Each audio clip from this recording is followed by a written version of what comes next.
नमस्कार सांग मैंने बॉबी ओडिया किचन को आपण मानक स्वागत। आज आम बनाइबा सुजीर एक नुआ रेसिपी जहाँकि समस्त खाइबा को बहुत भल लगे, विशेषकर पिला मानकु या खाइबा को बहुत टेस्टी लगे। सुजी बर्गर बनैबा एथिपाई गोटे कड़ाई नहींचे। कड़ाई रे तेल गरम हो गलानी, एथिरे किछि तेल पकईचे, तेल गरम हो गलानी, एथिरे किछि जीरा पकाइबा आउ किछि सुजी।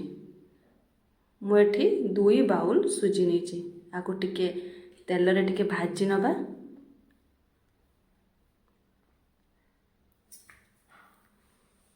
टिके भाजी हो गलानी, एथिरे आमे अल्प पानी दबा।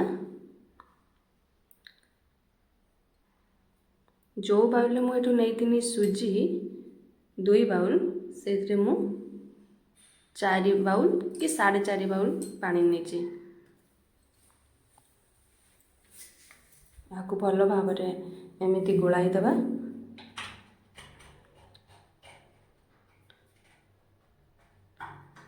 जेमिति खड़ी धरा हुए पिठा सेमितिया हम। एथिरे स्वाद अनुसार लूण पकाइबा। आपको टिके समय एमती सिझे नबा।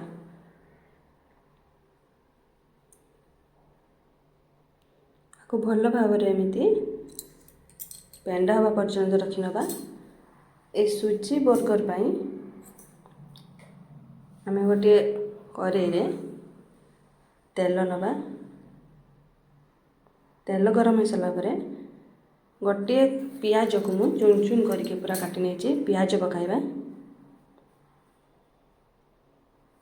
पियाज को टिके भाजी नबा। एथिरे अदा रसुण छोट छोट कर काटिकी पकाइबा। आ एथिरे किछि मटर छुई, किछि बीट, टमाटो, ग्रीन मटर आ किछि स्वीट कॉर्न, गाजर या भल भाव छोट छोट कर काटिकी ए कड़ाई रे पकाइकी भल भाव टिके भाजी नबा।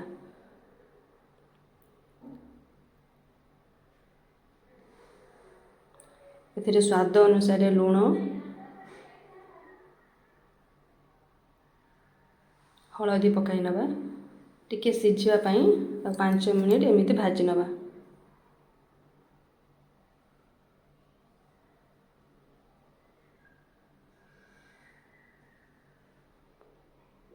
एबे एथिरे किछि लंका गुंड, किछि चाट मसला, किछि गरम मसला और किछि धनिया पत्र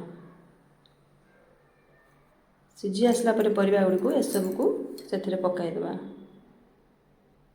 आ 2टी मु आलू को सिझेकी ताको एमिति हाथ रे प्लेन करके चकटी नहीं। ताकू ए सिझा जो परिबा गुड़िक सिझी गलानी, एबे सेथिरे ए आलू चकटा गुड़िक पकाई देबा। आ एथिरे किछि सोया सॉस पकाई देबा। एबे सब को भल भाव गोलाई नबा।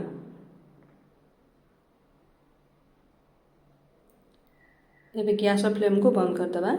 आ जो सुजी खड़ी गुड़िक धरी थिले हाथ रे टिके तेल लगाई ताको भल भाव टिके चकटी नबा।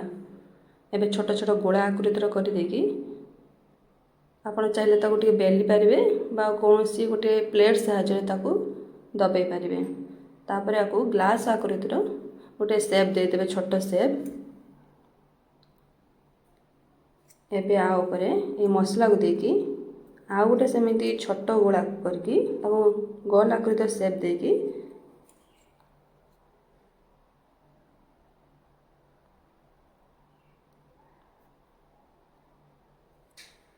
ताको आ ऊपर रखिदेबे। हाथ रे टिके हल्का दाबी देबे।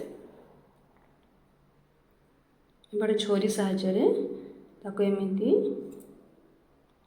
टी गार गार टाणी देबे,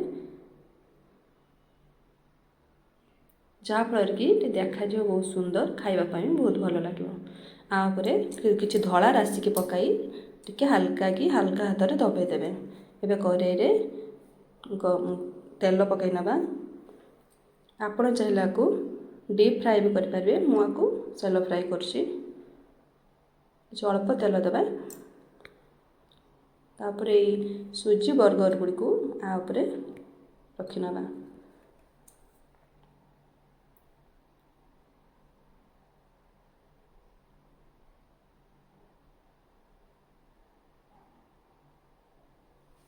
ଏବେ ଗୋଟେ ପଟ ହେଇଗଲାଣି, ଆଉ ଗୋଟେ ପଟକୁ ଏମିତି ନଉଟି ନେବା।